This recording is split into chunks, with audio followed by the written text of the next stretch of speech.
أعوذ بالله من الشيطان الرجيم بسم الله الرحمن الرحيم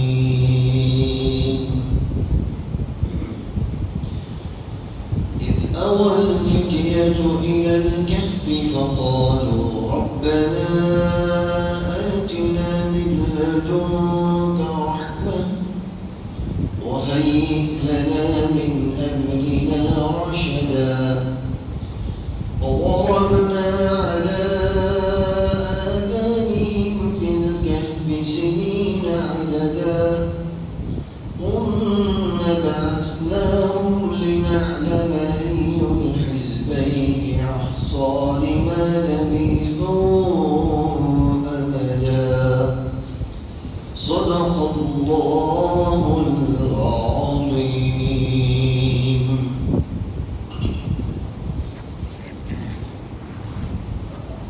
جیسا کل گزشتہ کی تفسیر میں ہم نے سنا کہ کچھ نوجوان اپنے دین و ایمان کی حفاظت کے لیے بادشاہ کے خوف کی وجہ سے ایک گفا میں جا بیٹھے. پھر اس پر سے ایک بات چلی تھی نوجوانوں کی قدر و قیمت اور نوجوانی کا ذکر قرآن و حدیث میں. قرآن میں ذکر اس جگہ پر ہے، سورہ لقمان میں ہے، حدیث شریف میں بھی پیارے آقا صلی اللہ تعالی علیہ وسلم نے اس بات کی ترغیب دی ہے کہ نوجوانی کی قدر کرنی چاہیے. پیارے آقا علیہ السلام نے فرمایا اغتنم خمسا قبل خمس، 5 چیزوں کے آنے سے پہلے 5 چیزوں کی قدر کر لینی چاہیے. اور ان میں ایک بات یہ ارشاد فرمائی وشبابک قبل حرمک، کہ نوجوانی کی قدر کر لینی چاہیے بڑھاپے کے آنے سے پہلے. نوجوانی میں انسان کی عقل مضبوط ہوتی ہے، فیصلے کا ارادہ، فیصلے کی قوت یہ مضبوط ہوتی ہے، انسان کے بدن کے قوہ مضبوط ہوتے ہیں. اس لیے نوجوانی میں وہ جو کام کر سکتا ہے وہ بڑھاپے میں نہیں کر سکتا. اس لیے پیارے آقا علیہ السلام نے فرمایا اس سے پہلے کہ بڑھاپا آ جائے اور تمہارے اندر پھر نیک اعمال کی طاقت نہ رہے، اس سے پہلے نوجوانی کی قدر کر کے اس میں اللہ کی بندگی کر لو. یہی وجہ ہے پیارے آقا صلی اللہ تعالی علیہ وسلم نے فرمایا کہ کچھ لوگ نوجوانی میں عبادت کرنے کے اتنے پابند ہوتے ہیں کہ جب وہ بڑی عمر کو پہنچتے ہیں، بڑھاپے میں پہنچتے ہیں، اور بڑھاپے کی وجہ سے، کمزوری اور بیماری کی وجہ سے وہ عبادتیں نہیں کر سکتے، لیکن نوجوانی اور تندرستی کی حالت میں وہ عبادت کرنے کے پابند تھے، تو بڑھاپے میں ان عبادتوں کا ثواب اس کے لیے لکھا جاتا ہے. ایک آدمی تندرستی اور نوجوانی کی حالت میں نمازوں کا پابند، روزوں کا پابند، قرآن کی تلاوت کا پابند، ذکر و اذکار کا پابند، اللہ کے احکام کا پابند تھا. بڑھاپے میں کمزور ہو گیا، بیماری میں کمزور ہو گیا، اب وہ اتنی عبادت نہیں کر سکتا جتنی نوجوانی میں کرتا تھا. تو پیارے آقا علیہ السلام نے فرمایا کوئی بات نہیں، نوجوانی میں تم نے قدر کی ہے تو اس کا ثواب اب بڑھاپے کی عمر میں اور بیماری کی حالت میں تمہارے لیے لکھا جائے گا. کتنی قدردانی ہے. اللہ رب العالمین روز محشر میں جس وقت میں دنیا ایک بیابان میدان کی طرح ہوگی اور اسے تانبے کا بنا دیا جائے گا اور سورج ایک نیزے کی دوری پر ہوگا اور انسانوں کے اندر سے سورج کی گرمی کی وجہ سے ان کے گناہوں کی بدولت پسینہ نکلتا ہوگا. جو جتنا گنہگار ہوگا اتنا اس میں سے پسینہ نکلے گا. پیارے آقا علیہ الصلوۃ والسلام نے فرمایا کہ بعض گنہگار اپنے گھٹنوں تک اپنے پسینے میں ڈوبے ہوئے ہوں گے. ان کے گناہ اتنے ہوں گے کہ اتنا پسینہ نکلے گا. بعض لوگ کمر تک اپنے گناہوں میں ڈوبے ہوئے ہوں گے اور بعض لوگ گردن تک اپنے پسینے میں ڈوبے ہوئے ہوں گے. ان کے گناہ اتنے ہوں گے. اور بعض لوگوں کے سروں کے اوپر سے پسینہ جا رہا ہوگا, وہ پورے پسینے میں ڈوب جائیں گے, کیونکہ زمین تانبے کی اور سورج ایک نیزے کی دوری پر. تو جتنے گناہ اتنا پسینہ اور اتنی اس میں سزا. ایسے وقت میں اللہ رب العالمین اپنے مخصوص بندوں کے لیے ایک خاص رحمت کا سایہ اسی وقت کے لیے بنائے گا. وہاں پر دو سائے ہیں, ایک اللہ کے عرش کا سایہ اور ایک اللہ کا مخصوص سایہ جو وہ اپنی رحمت سے بنائے گا.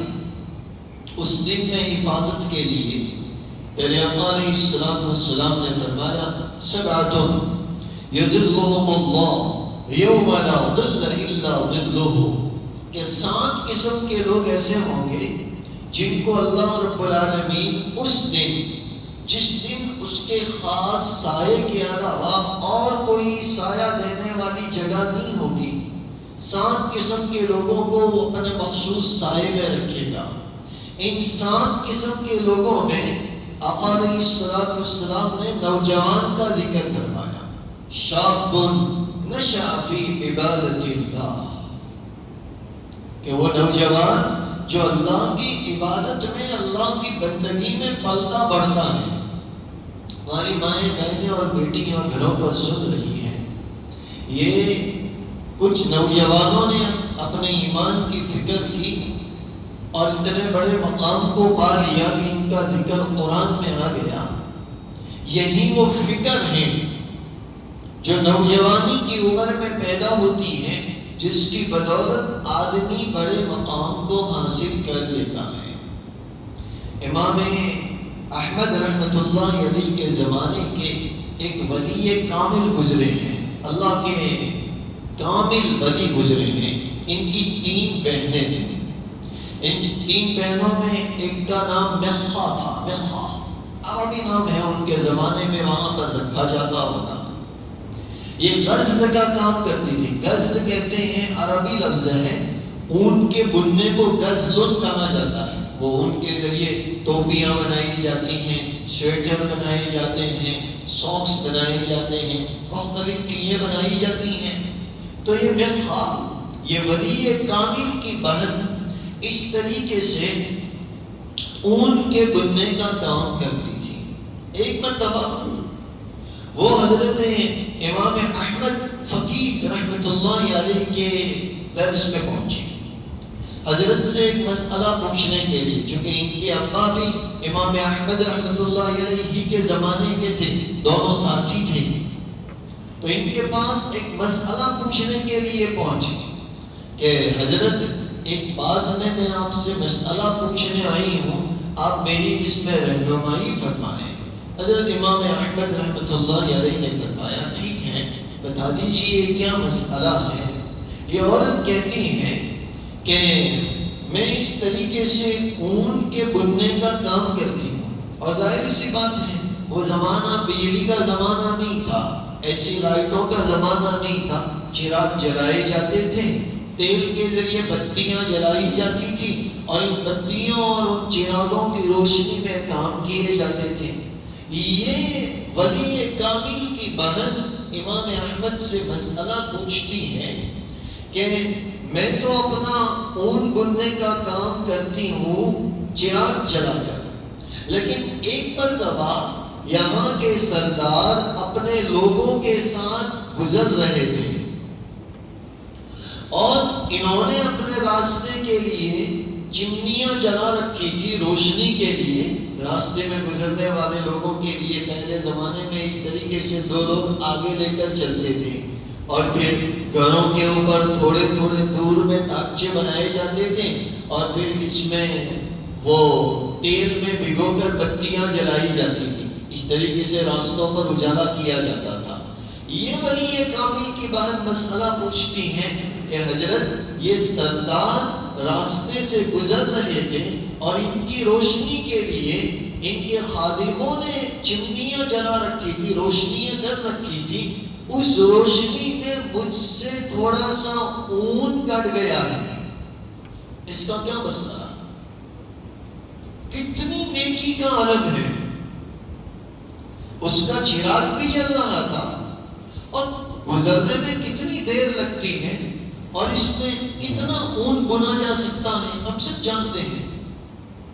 ایک تو ان کے ٹانکے بھی نہیں بنے جاتے، لیکن یہ مسئلہ پوچھتی ہے یہ بہن کہ حضرت اس کے بارے میں مسئلہ بتا دیجیے۔ یہ فکر ہے، نوجوانی کے عالم کی فکریں جو انہیں اتنے بڑے مقام تک پہنچا دیتی ہیں۔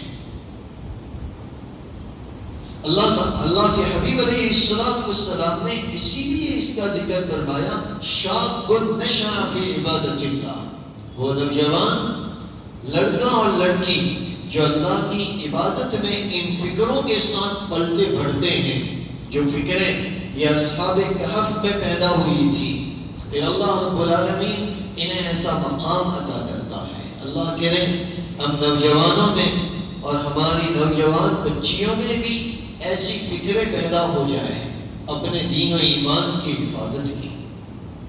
میرے آقا علیہ السلام کے زمانے میں کئی ایسے صحابہ تھے جو بالکل ینگسٹرز تھے، بالکل نوجوان تھے، اور انہوں نے اس وقت میں لشکروں کی ذمہ داریاں اٹھا رکھی تھی، اور کتنی ایسی نوجوان عورتیں تھیں جنہوں نے لشکروں کی خدمت کی ذمہ داریاں اٹھا رکھی تھی۔ یہ دین اس وقت میں پروان چڑھا ہے، اصحاب کہف کی حفاظت اس وقت ہوئی ہے جب انہوں نے اپنے ایمان کی فکر کی۔ حضرات صحابہ کرام رضی اللہ تعالی عنہم، حضرات صحابیات رضی اللہ تعالی عنہن، یہ ان کی فکروں کا نتیجہ ہے جو آج ہمارے اندر اور ہمارے گھروں میں، مردوں میں اور عورتوں میں دین اس طریقے سے زندہ ہے۔ باقاعدہ صحابہ کی سور من حیات الصحابہ اور سور من حیات الصحابیات کہ صحابہ اور صحابیات کی، مردوں اور عورتوں صحابہ کی کتابیں لکھی گئی اسی ضمن میں کہ انہوں نے اس ذمہ داریوں کو اسی وقت سے اٹھا لیا تھا۔ یہ فکریں جب پیدا ہو جاتی ہیں تو اللہ رب العالمین دین کی مضبوطی عطا کرتا ہے۔ اللہ تعالیٰ فرماتے ہیں یہی فکریں یہ اصحاب کہف میں یہ کچھ نوجوانوں میں پیدا ہوئی، اِذَا وَالْفِتْيَةُ إِلَى الْكَهْفِ، اور انہی فکروں کی وجہ سے وہ ایک گفا میں جا بیٹھے، وہ ایک رکیم میں جا بیٹھے، اور وہاں جا کر فَقَالُوا رَبَّنَا آتِنَا مِن لَّدُنكَ رَحْمَةً وَهَيِّئْ لَنَا مِنْ أَمْرِنَا رَشَدًا۔ انہوں نے دعائیں کی۔ کب دعائیں کی؟ مفسرین نے لکھا ہے، اب تلک کا قصہ ہم نے یہ سنا کہ کسی طریقے سے بادشاہ کو ان نوجوانوں کی عبادت کرنے کے بارے میں پتہ چل گیا، اور بادشاہ نے ان کو مہلت دی کہ تم سدھرنا چاہو سدھر جاؤ، میں جس مذہب پر ہوں اس مذہب کو اپنا لو، میں جس طریقے سے بتوں کی پوجا کرتا ہوں اور ان پر قربانیاں چڑھاتا ہوں، اس طریقے سے تم بھی پوجا کرنا شروع کر دو، اور تم بھی ان بتوں کے لیے جانوروں کو قربان کرنا شروع کر دو، تب تم بچ جاؤ گے، باقی تمہارے لیے بچنے کا کوئی راستہ نہیں ہے۔ جب بادشاہ نے یہ بات کہی تو ان نوجوانوں نے ایک جگہ اکٹھے ہو کر مشورہ کیا کہ کوئی تدبیر اس سے بچنے کی نکالی جائے۔ ایک نے یہ رائے دی کہ ایک کام کرتے ہیں، اپنے گھروں سے اپنے پاس جو کچھ بھی پونجی ہیں، جو کچھ بھی روپے ہیں، پیسے ہیں، انہیں لے آتے ہیں، اور سب سے پہلے ان روپوں میں سے تھوڑا کچھ غریبوں میں خیرات کر دیتے ہیں، یہ ان عمل کا مقدمہ ہے جن کے ذریعے بعد کے کام آسان ہو جاتے ہیں۔ یہ دعا کب کی اس کا ذکر آگے آ رہا ہے، لیکن اس سے پہلے اصحاب کہف نے اپنی حفاظت کے لیے کیا کیا انتظامات کیے، یہ اس قصے سے ظاہر ہوتے ہیں۔ انہوں نے یہ تدبیر کی کہ روپیے جمع کرتے ہیں، جو کچھ روپیے آئیں گے ان میں سے سب سے پہلے کچھ خیرات کر دیتے۔ کئی حدیثوں میں ہم سن چکے ہیں کہ خیرات کے ذریعے جو مصیبت آ چکی ہے وہ بھی ٹل جاتی ہے، دور ہو جاتی ہے، اور آنے والی مصیبت بھی رک جاتی ہے۔ اصحاب کہف نے یہی مشورہ کیا کہ سب سے پہلے ان روپوں میں سے کچھ غریبوں میں تقسیم کر دیں گے اور کچھ روپے اپنے ساتھ لے جائیں گے اپنے کھانے پینے وغیرہ کے لیے، اپنے انتظامات کے لیے۔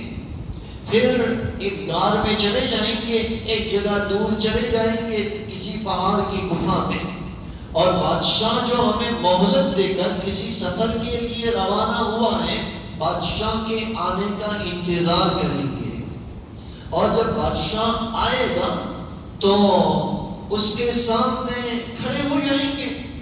ہمیں کسی چیز سے گھبرانے کی ضرورت نہیں ہے، چاہے بادشاہ ہمیں قتل کر دے۔ ان نوجوانوں نے یہ مشورہ کیا اور انہوں نے مشورے کے مطابق سب کچھ کام کیے، پیسے بھی جمع کیے، غریبوں میں تقسیم بھی کر دیے، اور ایک گفا میں جا بسے۔ جب وہ گفا میں جانے لگے تو راستے میں سے کتا ان کے ساتھ ہو لیا۔ انہوں نے کئی مرتبہ اس کتے کو بھگانے کی کوشش کی، اور اس کتے کو بھگاتے یہ کتا واپس ان کے ساتھ آ جاتا، دوبارہ اس کو بھگاتے دوبارہ ان کے پاس آ جاتا۔ تیسری مرتبہ جب انہوں نے بار بار اس طریقے سے کتے کو بھگایا، اللہ تعالیٰ نے اس کتے کو بولنے کی طاقت دی، اور اس کتے نے اپنی زبان میں کہا کہ دیکھو، تمہیں مجھ سے گھبرانے کی ضرورت نہیں ہے، تمہیں مجھ سے خوف کرنے کی ضرورت نہیں ہے۔ اللہ تعالیٰ نے مجھے ایک کام کے لیے مسلط کیا ہے، جو اللہ سے محبت کرتا ہے میں ان سے محبت کرتا ہوں، اور تم اللہ سے محبت کرنے والی جماعت ہو تو اللہ تعالیٰ نے تمہاری محبت میرے دل میں ڈال دی ہے، اس لیے تم مجھ سے گھبراؤ مت۔ ہاں، تم جہاں جانا چاہتے ہو وہاں چلے جاؤ، تم کسی گفا میں جانا چاہتے ہو وہاں چلے جاؤ، تم اندر گفا میں آرام کرتے رہنا، میں گفا کے منہ پر بیٹھ کر تمہاری حفاظت کرتا رہوں گا۔ اس کتے نے اس وقت میں یہ بات کہی، چنانچہ انہوں نے اس کتے کو اپنے ساتھ لے لیا کہ ٹھیک ہے، یہ چوکیداری کے بارے میں کہہ رہا ہے، ہماری چوکیداری کرتا رہے گا۔ ابن عباس رضی اللہ تعالی عنہما ایک روایت میں نقل کرتے ہیں کہ اصحاب کہف نے، ان نوجوانوں نے یہ مشورہ رات کے وقت میں کیا تھا، اور اپنے مشورے کو پورا کرنے کے لیے انہوں نے رات کے وقت میں جانا شروع کر دیا۔ جب یہ نکلے تھے تو کل 7 لوگ تھے۔ راستے میں انہیں ایک چرواہا ملا، اس چرواہے کے ساتھ ایک کتا بھی تھا جو اس نے حفاظت کے لیے رکھا تھا۔ جب ان نوجوانوں کو اس چرواہے نے دیکھا اور ان کی باتیں سنی تو اس چرواہے نے بھی نوجوانوں کے مذہب کو اختیار کر لیا اور وہ بھی ان کے ساتھ ہو لیا، تو یہ کل 8 ہو گئے۔ جب یہ ان کے ساتھ ہو لیا تو اس چرواہے کا کتا بھی پیچھے پیچھے ان کے ساتھ ہو لیا، تو اس طریقے سے یہ کل 8 لوگ ہو گئے، اور یہ کتا ان کے ساتھ نوا ان کے ساتھ ہو لیا۔ حضرت ابن عباس رضی اللہ تعالیٰ عنہ فرماتے ہیں کہ پھر یہ لوگ ایک گفا میں پہنچے اور اسی گفا میں اللہ کی بندگی کرنے لگے، اللہ کی عبادت کرنے لگے، وہاں نماز پڑھنے لگے، تسبیحات پڑھنے لگے، اللہ کی تکبیر کرنے لگے اور دعاؤں میں مشغول ہونے لگے۔ وہ اس طریقے سے وہاں عبادت کرتے، اور جو روپیہ انہوں نے اپنے پاس جمع کیا تھا، ان روپیوں کو انہوں نے اپنے اندر سے جو سب سے بڑا تھا تملیخہ، تو تملیخہ کے حوالے کر دیا، یہ سارے روپیہ اپنے پاس رکھ اور تو اپنی سمجھ کے مطابق ان روپیوں کو استعمال کرتے رہنا۔ یہ تملیخہ بڑا ہوشیار تھا، اللہ تعالیٰ نے اس میں تدبیر کرنے کی، راستوں کو کھوجنے کی ایک صلاحیت دی تھی، لہذا انہوں نے مشورے سے سارے جمع کیے ہوئے پیسے تملیخہ کے حوالے کر دیے۔ یہ تملیخہ اپنا بیس بدل کر، چونکہ وہ تو اپنے کپڑوں میں آئے تھے اور ہم سن چکے ہیں سرداروں کی اولاد تھے، اب ان کپڑوں میں تو وہ جا نہیں سکتے، لہذا جب وہ شہر میں جانے کا ارادہ کرتا تو بیس بدل لیتا، فتح پرانے کپڑے پہن لیتا اور فقیروں کی سی حالت بنا لیتا۔ وہ شہر میں جاتا اور شہر سے کچھ کھانا وغیرہ خریدتا اور دیکھتا کہ بادشاہ جو ہمیں مہلت دے کر کسی جگہ گیا ہے سفر میں، وہ واپس آیا ہے کہ نہیں آیا، یا ہمارے بارے میں لوگ کچھ باتیں کرتے ہیں کہ نہیں کرتے۔ اس طریقے سے ساری خبریں لا کر اپنے باقی ساتھیوں کو بتا دیتا، اور وہ کھانا کھاتے اور عبادت میں مشغول ہوتے۔ ایک مرتبہ یہ تملیخہ اپنی روزانہ کی عادت کے مطابق فقیرانہ صورت بنائے ہوئے شہر میں گیا۔ اسی درمیان میں کہ وہ شہر میں تھا، بادشاہ سفر سے واپس لوٹ آیا، اور بادشاہ نے سب سے پہلے اعلان کروایا کہ ہم سب سے پہلے، چونکہ میں واپس آیا ہوں تو سب سے پہلے بتوں کی پوجا کریں گے، اور اس کے بعد ان بتوں کے اوپر قربانیاں چڑھائیں گے، جانوروں کو قربان کریں گے۔ یہ مشورہ کیا، اور پھر اپنے ساتھیوں سے، اپنے درباریوں سے یہ بات کہی کہ وہ نوجوان جو ہمارے سرداروں کی اولاد ہیں، جنہوں نے اس طریقے سے ایمان کو قبول کیا ہے، ان کے بارے میں پتہ لگایا جائے۔ ابھی یہ تملیخہ نے کھانے کا پورا سامان بھی نہیں خریدا تھا کہ ان کے بارے میں تحقیقات شروع ہو گئی، لوگوں نے ان کی تحقیقات کرنا، ان کی پڑتال کرنا شروع کر دیا، پوچھ کرنا شروع کر دی، بھائی یہ کہاں ہیں، کہاں گئے، کس گھر میں ہیں، کہاں چھپے ہیں۔ یہ تملیخہ نے کھانا پینا لینا ادھورا چھوڑ دیا، اور اسی حالت میں اپنے ساتھیوں کے پاس گفا میں پہنچ گیا اور ساتھیوں کو جا کر پورا قصہ بیان کیا کہ اس طریقے سے دقیانوس بادشاہ واپس آ چکا ہے، اور اس نے اپنی پرانی عادت کے مطابق بتوں کی پوجا اور ان پر جانوروں کو قربان کرنے کا حکم دیا ہے، اور ہماری تفتیش شروع کروا دی ہے، کیا کیا جائے۔ جب یہ آدھا ادھورا کھانا لے کر، یہ تحقیقات لے کر پہنچا تملیخہ، تو سارے ساتھی اس کی بات کو سن کر سجدے میں گر گئے۔ اس وقت میں انہوں نے یہ دعا کی، ربنا آتنا من لدنک رحمہ وہیئ لنا من امرنا رشدا۔ اے اللہ، اب تو اپنے پاس سے ہمیں بخشش عطا فرما، آتنا من لدنک رحمہ وہیئ لنا من امرنا رشدا، اور ہمارے معاملے کو تو ہی درست فرما، بس یہی سہارا ہے۔ اس وقت میں یہ اصحاب کہف نے دعا کی۔ ایک روایت میں آتا ہے کہ یہ جو نوجوان تھے، جیسا کہ ہم نے سنا، یہ وہاں کے بڑے بڑے سرداروں کی اولاد میں سے تھے، لیکن اب تک ان کے درمیان میں اس سے پہلے کوئی جان پہچان نہیں ہوئی تھی۔ سال میں وہاں پر ایک میلہ لگتا تھا، اس میلے میں بادشاہ دقیانوس خود بھی شریک ہوتا تھا۔ اس طریقے کا دن آیا، میلے کا دن، اور میلے کے دن میں انہوں نے سارے لوگوں کو ایک میدان میں میلے کے لیے جمع کیا، جس طریقے سے باطل کروڑوں کی تعداد میں جمع ہوتے رہتے ہیں، ایسے میلوں میں یہ پہلے زمانوں کے بادشاہوں سے کفر اور شرک کا چلا آتا ہوا رواج ہے، اور اس کا مقصد یہ ہے، ایسے میلوں کا مقصد یہ ہے کہ لوگوں کو باطل کے اوپر ابھار کر، اکسا کر ان کا رعب اور اپنی منمانی ان کے اوپر چلائی جائے۔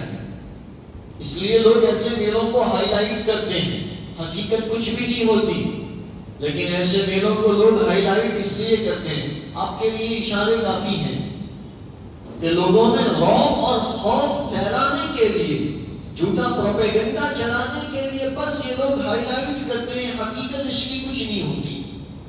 پہلے زمانے سے چلا آتا ہوا مشرکین اور کفار کا ایک رواج ہے۔ تو دقیانوس اس میلے کے دن میں لوگوں کے ساتھ میدان میں نکلا، اور وہاں پر جا کر انہوں نے سب سے پہلے بتوں کی پوجا شروع کی، اور جانوروں کو ان بتوں کے نام پر قربان کرنا شروع کیا۔ یہ جو نوجوان، یہ بھی اپنی قوم کے ساتھ اس میلے میں شریک تھے۔ جب انہوں نے اپنی قوم کی اس حالت کو دیکھا کہ یہ ہماری قوم، اور جس میں ہمارا بادشاہ دقیانوس بھی کچھ شامل ہے، کتنی بے وقوف قوم ہے کہ ایک بے جان چیز، جس چیز کو انہوں نے خود اپنے ہاتھوں سے بنایا ہے، اپنے ہاتھوں سے تراشا ہے، اس کی وہ بندگی کرتے ہیں، اس کی وہ پوجا کرتے ہیں، اور جو خود کھانے پینے کی طاقت نہیں رکھتے ان کے اوپر جانوروں کا چڑھاوا چڑھاتے ہیں۔ وہ تو خود کھا بھی نہیں سکتے۔ یہ کتنے بے وقوف لوگ ہیں۔ اللہ تعالیٰ نے ان نوجوانوں کو صحیح عقل کے ذریعے مفسرین نے لکھا ہے کہ اللہ تعالیٰ نے یہ سوچنے والے نوجوانوں کو عقل سلیم عطا فرمائی، صحیح عقل۔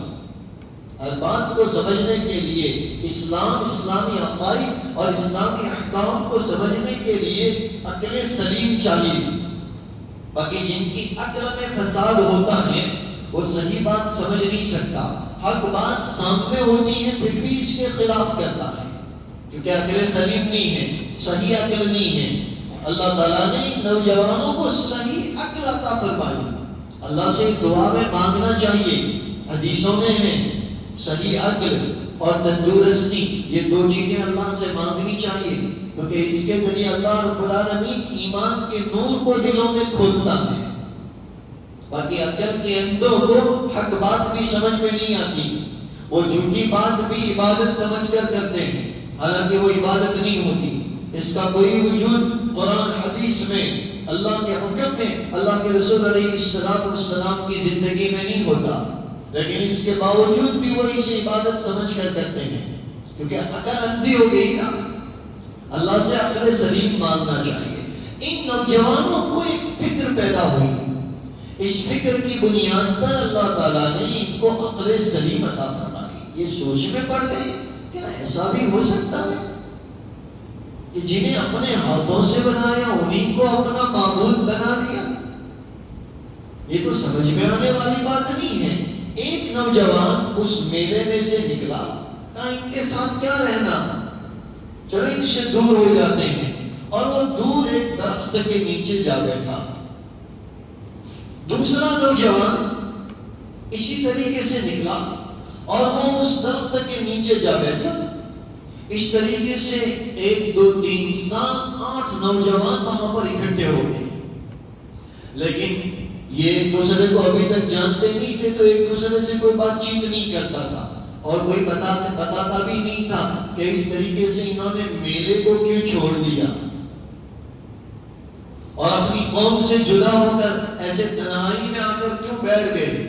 تھوڑی دیر سب خاموش رہے، اور خاموشی کے بعد ان میں سے جو بڑا تھا اس نے بولنا شروع کیا، بھائی ہم سارے ایک قوم کی اولاد، اور لباس سے پتا چلتا ہے کہ میں جیسے سردار کا بیٹا، تم سب بھی سرداروں کی اولاد لگتے ہو، تو میلے کو بیچ میں ادھورا چھوڑ کر اس طریقے سے تنہائی میں درخت کے نیچے آ کر کیوں بیٹھ گئے؟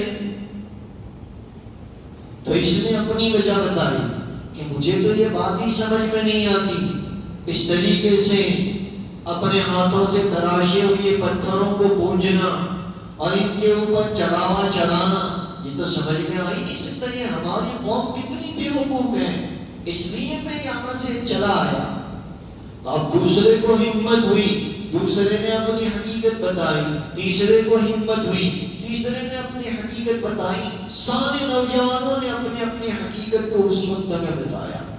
اب جب سب کو پتا چل گیا کہ ایک ہی مقصد کے لیے اللہ تعالیٰ نے یہاں پر سب کو جمع کیا ہے، یہاں پر مفسر قرآن علامہ ابن کثیر رحمۃ اللہ علیہ نے بخاری شریف کے حوالے سے ایک بہت پیاری حدیث بیان کی ہے کہ حق پر چلنے والے، حق کی پرستش کرنے والے، اللہ کے لیے نکل کھڑے ہونے والے کبھی بھی اپنے آپ کو اکیلا نہ سمجھے، وہ چلے گا اکیلا، اللہ رب العالمین اس کے ساتھ ساتھ کارواں بناتا جائے گا، اللہ رب العالمین اس کے ساتھ ساتھ پوری جماعت بناتا جائے گا۔ میں یوں ہی چلا تھا جانب منزل اکیلا، لیکن جو جو چلتا گیا کارواں بنتا گیا، میں تو اکیلا ہی چلا تھا، لیکن میں جیسے جیسے آگے بڑھتا گیا میرے ساتھ ایک جماعت بنتی گئی۔ یہ اللہ رب العالمین کا نظام ہے۔ علامہ ابن کثیر رحمۃ اللہ علیہ نے اس کے بعد بخاری شریف کی ایک حدیث لکھی ہے کہ یوں ہی ایک دوسروں کا جمع ہو جانا یہ اتفاقی بات نہیں ہے، یہ اللہ کا نظام ہے۔ اللہ تعالیٰ نے انسانوں کو بنانے سے پہلے ان کی روحوں کو بنایا، عالم ارواح میں سارے انسانوں کو جو قیامت تک دنیا میں آنے والے ہیں ان کی روحوں کو بنایا ہے۔ جس روح کو دنیا میں بھیجنا ہوتا ہے وہ اب زندہ ہے، اور جو روحیں جو لوگ دنیا میں آنے والے ہیں وہ روح کی شکل میں عالم ارواح میں موجود ہیں۔ وہاں پر اللہ رب العالمین ان کے درمیان میں ملاپ کروا دیتا ہے، تو جو روحیں عالم ارواح میں مل جاتی ہیں دنیا میں بھی ان کے ملنے کے، ان کے جڑنے کے، ان کے اکٹھا ہونے کے اسباب پیدا ہو جاتے ہیں، اور جو روحیں وہاں نہیں ملتی عالم ارواح میں، دنیا میں پھر ان کے لیے جدائی کے اسباب پیدا ہو جاتے ہیں۔ جیسے یہ اصحاب کہف کا قصہ کہ اللہ تعالیٰ نے جو ایک دوسرے سے انجان تھے، اوپڑے تھے، پہچانتے نہیں تھے، حق کے اوپر ان کو یہاں جمع فرما دیا۔ یہ اللہ تعالیٰ کا غیبی نظام ہے، اس لیے کبھی بھی حق پر چلنے والے کو اپنے آپ کو اکیلا نہیں سمجھنا چاہیے۔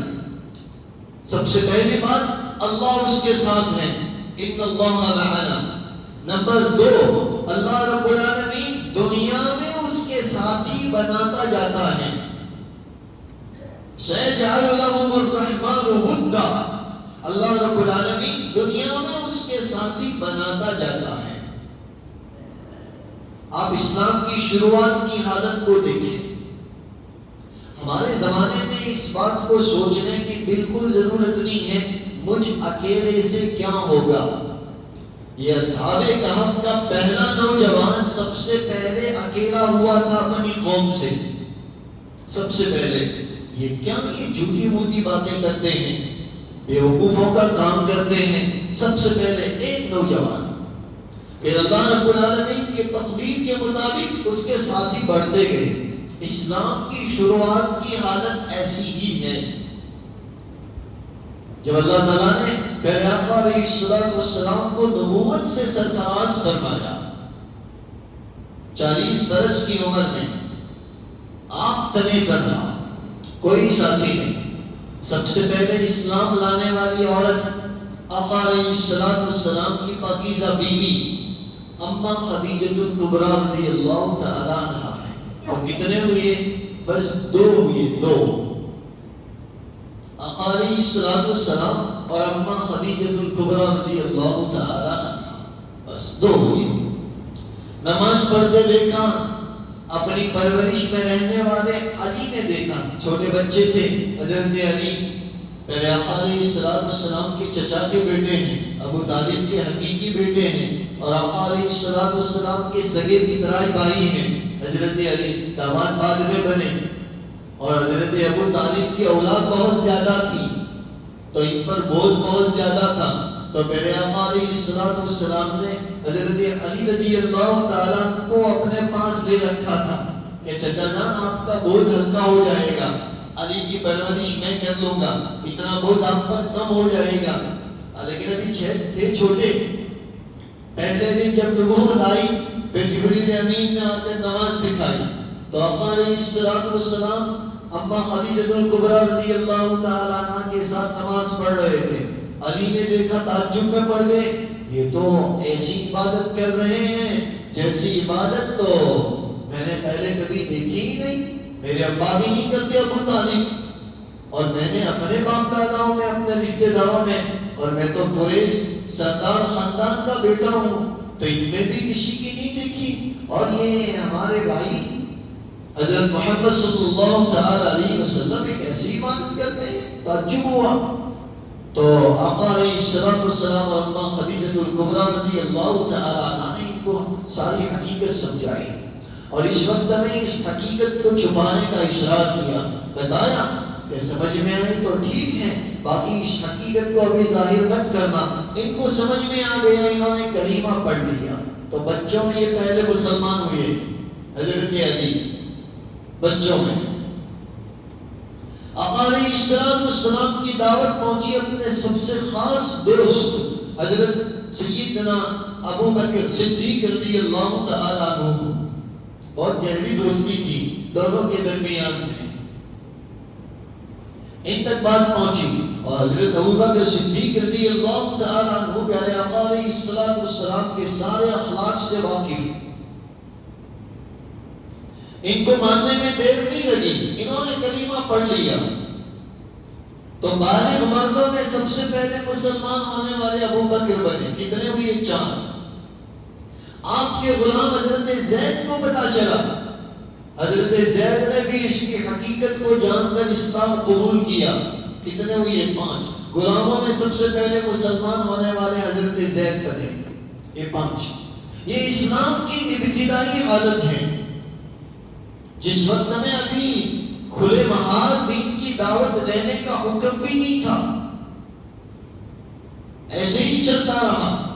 پھر اللہ تعالیٰ نے وَأَنذِرْ عَشِيرَتَكَ الْأَقْرَبِينَ نازل فرمائی، اس وقت میں اس بات کا حکم اتارا کہ اب آپ کو سب کو دعوت دینی ہے۔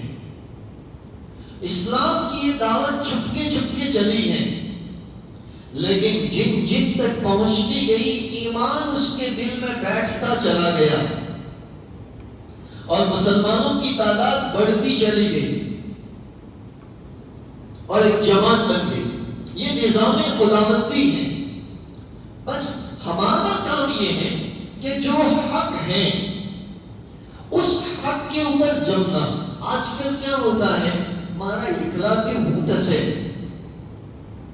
وہ اکلا ہوں کر ہی لیوانا، صرف میرے چاہنے سے کیا ہوگا، کوئی میرا ساتھ دینے والا تو ہو، اور اس بات کو سوچ کر پہلے ہی آدمی کی ہمت ٹوٹ جاتی ہے تو اس کے پیچھے جماعت کھڑی ہی نہیں ہوتی۔ ضرورت اس بات کی ہے کہ ایسا عزم، ایسا پختہ ارادہ جیسا اصحاب کہف نے کیا، بھلے میں اپنی پوری قوم میں اکیلا ہوں، قوم سے جدا ہو گئے، ایک درخت کے نیچے بیٹھ گیا، ایک بیٹھا، دوسرا آیا، 2 ہوئے، تیسرا آیا، 3 ہوئے، چوتھا آیا، جماعت بن گئی۔ پھر آقا علیہ السلام کی دعوت کا یہی حال، مدینہ المنورہ میں اسلام پھیلا، اسی طریقے سے پھیلا۔ پہلے پورا شہر مدینہ مسلمان نہیں تھا، 6 لوگ، 8 لوگ، 12 لوگ، 70 لوگ، یہ شروعات میں ایمان لانے والے، شروعات میں۔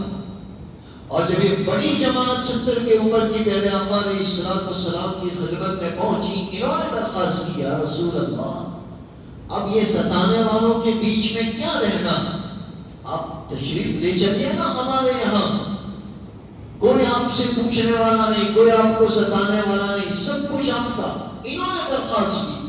تیسرے سال مدینہ سے آنے والی جماعت نے. اللہ تعالیٰ اس طریقے سے جماعت بناتا جاتا ہے. علامہ ابن کثیر رحمۃ اللہ علیہ نے یہ بات لکھی ہے کہ جو روحیں عالم ارواح میں جمع ہو چکی ہیں وہ اس دنیا میں بھی اسی طریقے سے جمع ہوتی جاتی ہیں. حق پرست ایسے جمع ہوتے جاتے ہیں. اسی سے وہ بات نکلتی ہے وہ شادی کے رشتے کی, ازدواجی رشتے کی,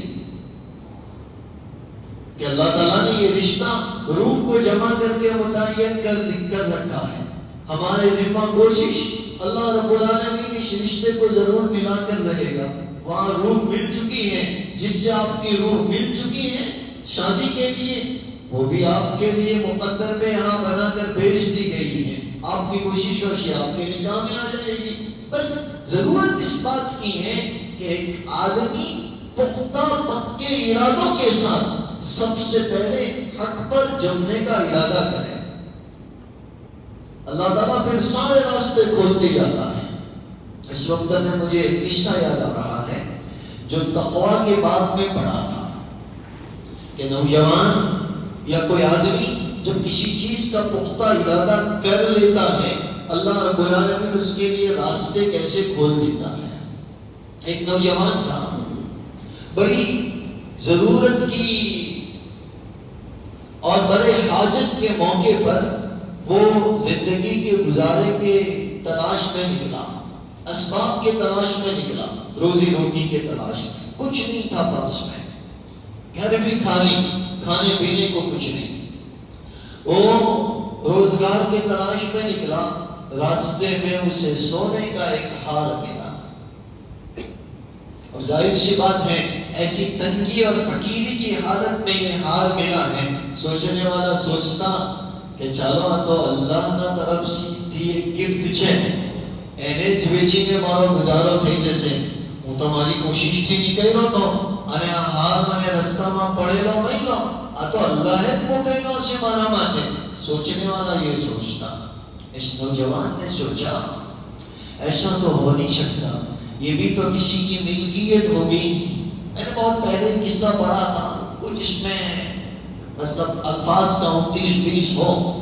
اس نے سوچا یہ چیز ایسی تو ہو نہیں سکتی, کسی کی ملکیت بھی ہوتی ہے. اب اس نے اس ہار کے مالک کو ڈھونڈنا شروع کیا اور نشانیوں کے ذریعے, علامات کے ذریعے پتا چلا کہ یہ ہار اس طریقے سے ایک رئیس عورت کا ہے. تو اس نے اس ہار کو اس کے پاس لوٹا دیا. اب اس رئیس کے عورت کے دل میں خیال آیا کہ ایک فقیر قسم کا آدمی جس کے پاس زندگی کے گزارے کا کوئی سامان بھی نہیں ہے, اتنا امانت دار, اتنا نیک کہ اس نے یہ ہار بجائے استعمال کرنے کے مجھے واپس لوٹا دیا. حالانکہ وہ ڈھونڈتا نہیں تو میں تو اسے ڈھونڈ ہی نہیں سکتی تھی کہ اسے میرا ہار ملا ہے. اکیلا وہی جانتا تھا.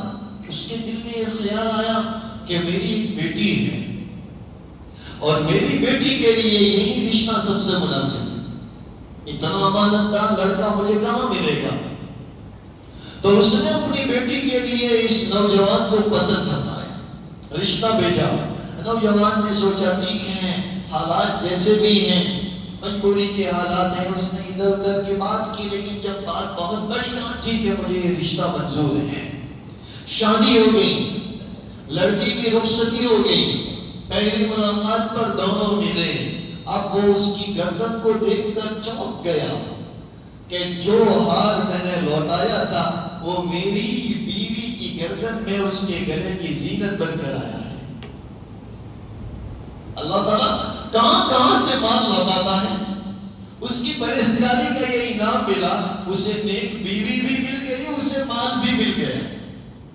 اس نے یہ اتار کر اپنے شوہر کو ہدیے میں دے دیا کہ اصل تو میں پہن کر آئی ہوں, تعلیم اس بات کی ہے کہ یہ آپ کے حوالے کر دیا جائے. اسے تو کچھ عطا پتا نہیں تھا. اللہ ایسے انتظامات کرتا ہے, جس چیز کو اللہ تعالیٰ نے عالم ارواح میں لکھ دیا ہے وہ ایسے مل جاتی ہے.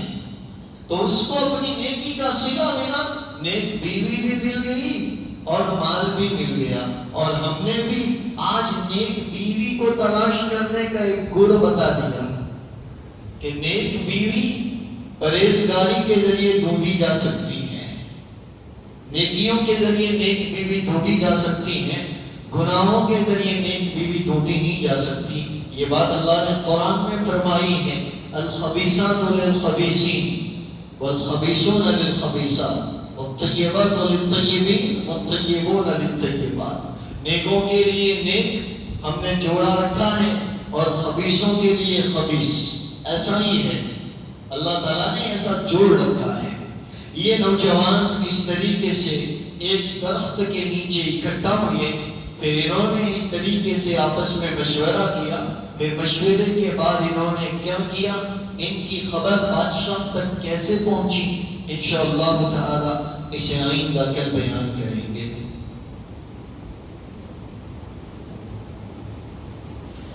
بسم اللہ الرحمن الرحیم. اللهم ربنا لك الحمد حمدا كثيرا طيبا مباركا فيه.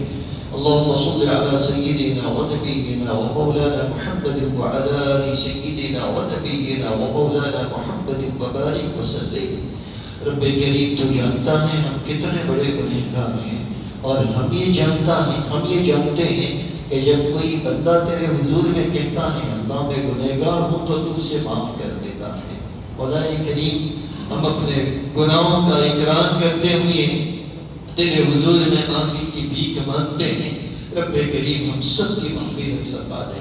کتنا بڑا مہینہ، رحمتوں کا عشرہ، رمضان کا پہلا جمعہ، اور پہلے جمعہ کی یہ آخری گھڑیاں، ایک تو روزے میں افطار کا وقت، ایک تو جمعہ اور جمعہ میں مغرب کا وقت. دونوں مقبولیت کی گھڑیاں ہیں، دونوں مقبولیت کے لمحات ہیں. رب کریم ان گھڑیوں میں ہمیں قبولیت سے نواز دیجئے، ہماری مغفرت فرما دیجئے.